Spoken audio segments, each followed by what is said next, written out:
Oh, there's kiddos out here hidden in the grass. Got any more out here? Oh, there's another one. Hey, are we long enough to graze? What do you think? I think this grass looks like some good grazing grass. Good morning, Jason here, Birchfield Family Farm, Oxford, Ohio. Good word today comes from Isaiah 66. Can a country be born in a day, or a nation be brought forth in a moment? Yet no sooner is Zion in labor than she gives birth to her children. Do I bring to the moment of birth and not give delivery, says the Lord? Do I close up the womb when I bring to delivery, says your God? Rejoice with Jerusalem and be glad for her, all you who love her. Rejoice greatly with her, all you who mourn over her. For you will nurse and be satisfied at her comforting breasts. You will drink deeply and delight in her overflowing abundance. Okay, we have all kinds of stuff going here. Springtime on the farm, grass explosion, chickens, 2 layers, meat birds, cattle, sheep. Got through most of our lambing season here. It looks like decent lamb crop. Had some hardships though. We'll talk about that maybe in another video. You guys know I like to sit on things for a little bit before I talk about them. But exciting day here on the farm. We've waited 6 months for this day. It's been a long winter, long hay season, and we're gonna start the rotation today. Gonna move cattle over and move some sheep and lambs as well. Let's get into this.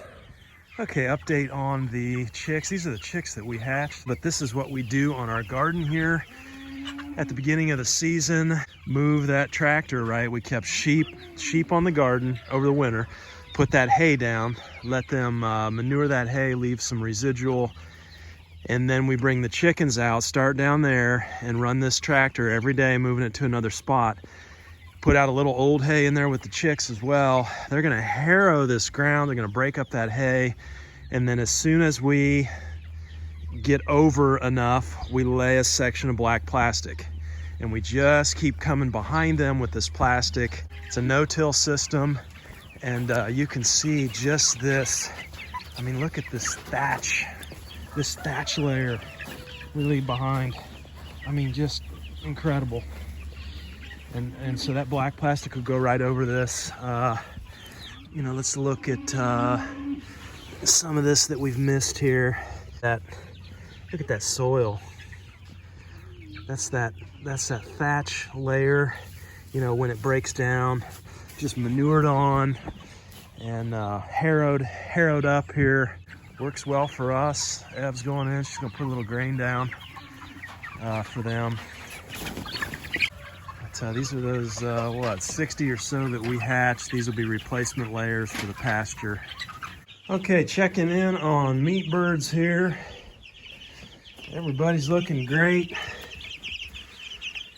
Got that temp dialed back down into the 70s, so we're hardening these ones off here, kind of like a tomato plant. You just slowly, gradually decrease that temperature because we got to get them out. They don't stay a day past 2 weeks in here. That's our rule. 2 weeks is Saturday, so we should have a big move on Saturday.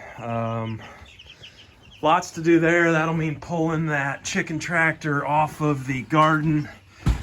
So we'll get those small chicks back in here in the big part of the coop. Move that tractor back over to pasture and get these guys out of here. Okay, looks like Sam, I don't know if you can see him, he's all the way out there. I've got him taking those risers around to each of our hookups here for the water system, our shallow buried lines for the grazing season. He's bleeding out the air. Got a couple IBC tanks in the loft of that barn, and that feeds all of our paddocks out here. So he's bleeding out air, getting this thing set up and ready to rock. Okay, so we've got some pretty decent grass growth out here in these paddocks. You can see pretty thick. That's not everywhere though. We've got some thin spots, you know, but looking at this weather, last year we started the rotation on May 1. This year, a few days later, I had hoped we'd be out here earlier actually with some of the warmer temperatures early on. Just didn't come to pass. I'll tell you, April, to me, it seemed kind of dry, to be honest. We kind of went through a dry spell there, had some cracks in the ground. Got a little chilly. That's spring in Ohio. You just never know. Typically around this area, you know, you can put garden plants out, tomatoes and such, around Mother's Day, they say. And that really is typically when just a little bit before that, when stuff takes off. And it's no different this year. We've certainly seen some pretty good grass growth, but I feel like we're yet to kind of see that explosion. And so we're trying to time that up here. 8 quarter-acre paddocks in years past. We added 2 paddocks to the north side last year and ran 10 quarter-acre paddocks. I added 1 more over the winter. So we have 11 quarter-acre paddocks right now, and then we go down into this wooded area with a creek. It's kind of an overflow. You guys know I've talked about that. I like that. It kind of gives you a gas break, right? Depending on what the weather's doing in the grass, you can kind of pause if we need to. We can pause in that wooded section. We got a lot of browse and like honeysuckle and stuff that the cattle and sheep like to eat, that I feel like gives them nutrition that they don't get when it's just pasture. So I like that wooded area as kind of a overflow, so to speak, or a gas brake pedal on the rotating. But this year I'm thinking about switching things up. We're going to do this move today, and you know, like we said, 11 quarter-acre paddocks. I'm thinking about this year, instead of starting in paddock 1, which has been over there on the north side, I want to start here in the last paddock. So I'm gonna start here in paddock 11. Let's start in reverse and let's confuse that muscle memory, so to speak, right? Rather than starting the season and being in the same paddock at the same time of year each year, confuse it, you know,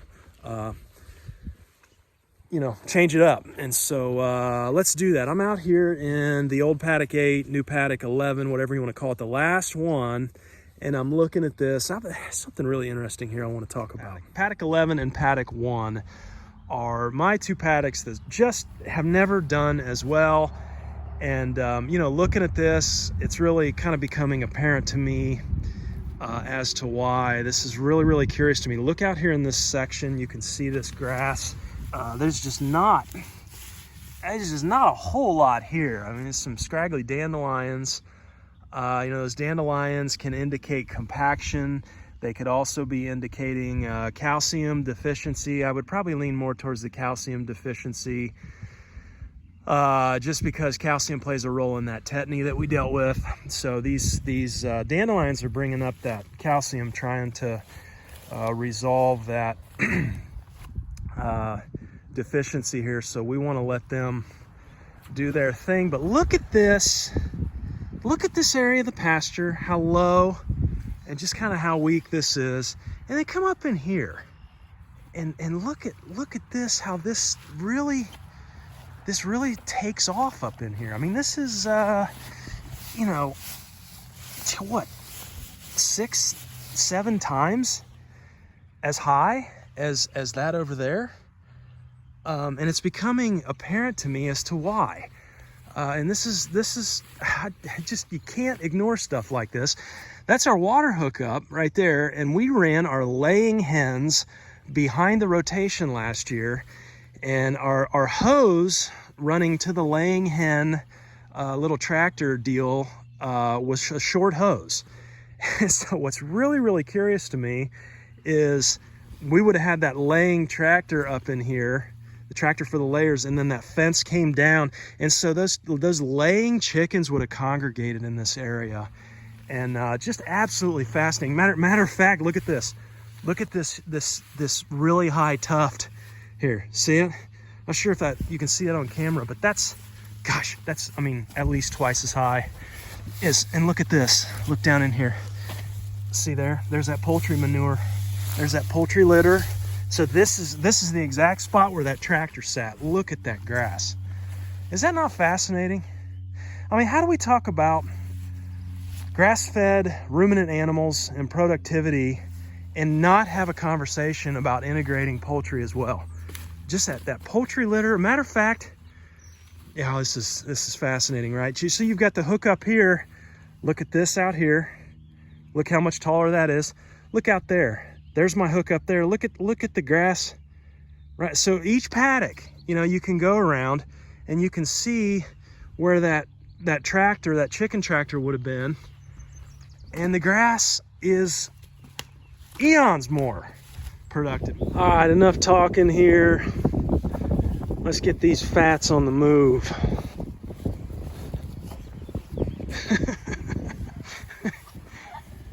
Oh man, they are ready. Gate flies open. Look at this. We're gonna run in. Yeah, we're gonna run in. Come on, Mooies. Come on. I've been waiting for it as long as I have. Come on, let's go. Let's go get grass. There you go. Drive them to me. Rest will follow. There we go. Cattle drive. Here we go. Come on. There we go. Come on now. Come on. Yeah. Yeah. Come on. Look at that dude. He is one big guy. I feel like he gained over the winter. Let's go, buddy. Push him up. All the way down. There we go. There we go. Come on, him. Yeah. Come on. Come on.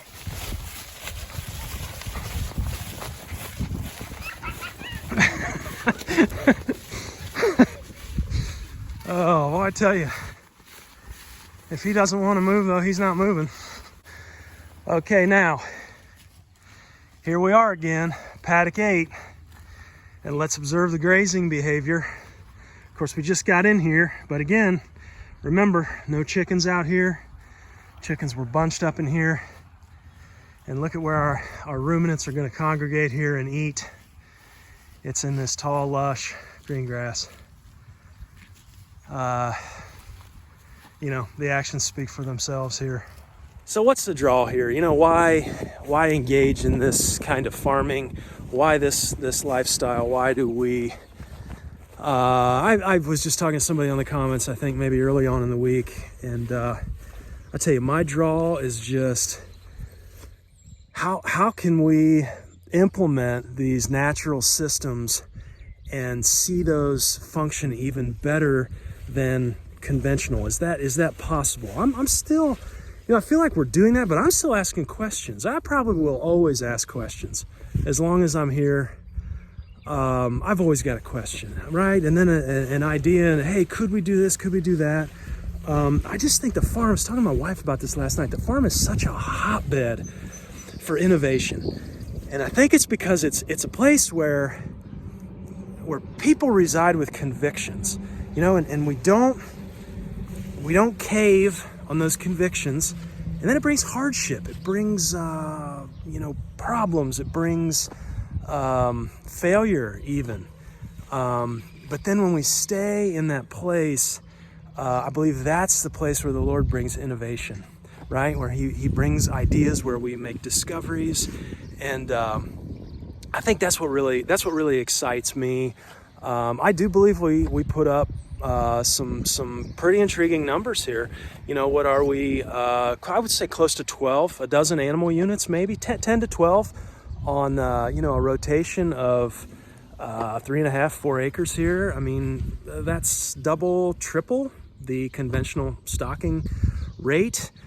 You know, like I say, you know, you're seeing it here, using the chickens, putting down the natural fertilizers, and you know, how is this done in a way to maximize the productivity of the ground, but it being something that the ground is willing to give. In other words, we're not degrading the ground. We're actually doing the opposite. We're maximizing productivity, doubling, tripling productivity as compared to conventional, while building soil and building microbial life, species diversity, all these things. It's just, it comes back to life. And you know, I think it really plays into that idea of, if you want to change a system, you don't attack the old system. That's just not the way that I'm going to go about it. I'm going to change the system by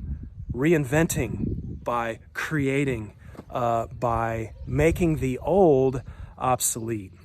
So out here in paddock 4, I do believe we had that tractor over this way at one point in time before we were doing the water hookup. But look at this. Look down in here. All the fungi, mushrooms, and wow, pretty cool. Okay, now the monster move. We are gonna try and go way over there up front by the silo. We're gonna try and go over here to, sorry for all the spinning, all of to the north, all the way over here to paddock number 2. You guys know on these 11 paddocks, the way I like to do it after lambs here, I like to run the electronet, and I like to give mama sheep their own paddocks. And you know, we don't have enough mamas to really justify an entire paddock at a time, so I split that down the middle with the electronet. Keep that hot as a firecracker, and that's going to keep predators out and all the little lammies in. Okay, kiddos wanted to see if they can run lammies and mamas, and I had no problem with that. Looks like they made it a little over halfway here. We're going down through here into this last paddock here. We got the whole thing electronetted. Here they come, little babas.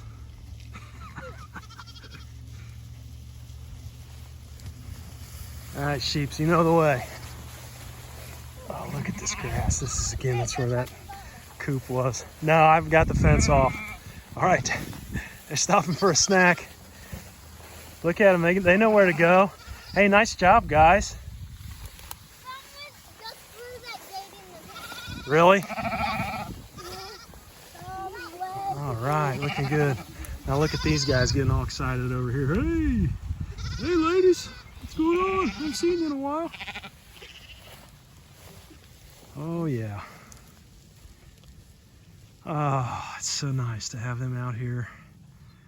I know it's way more work setting up this electronet. You know, we do, you know, weed eat or mow so the fence doesn't ground out. It's a lot of work, it really is. And 264-foot electronets fit just about perfectly around 1/8 of an acre. So these are the chicken nets, so they're heavier.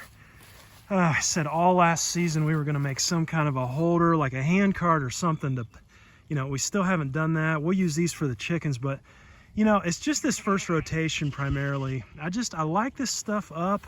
It's gonna keep your ground predators out. It's gonna keep the lambs in.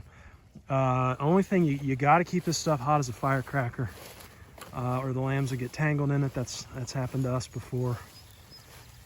The lamb was fine, but it was a little nerve-wracking. But you keep it hot, and then all you're really dealing with then are the aerial predators, mainly black vultures. And you know, we're able to kind of keep an eye on things from the house up there. And you know, we can hear too if there's a commotion. So got some pretty good grass here. Look at that udder, man. We got some really nice looking mamas this year. Hey, thanks for hanging out with us today. I hope you're having a good one. I hope this brings you some joy and some peace today. It sure is nice out here. We'll talk to you next time. Take care.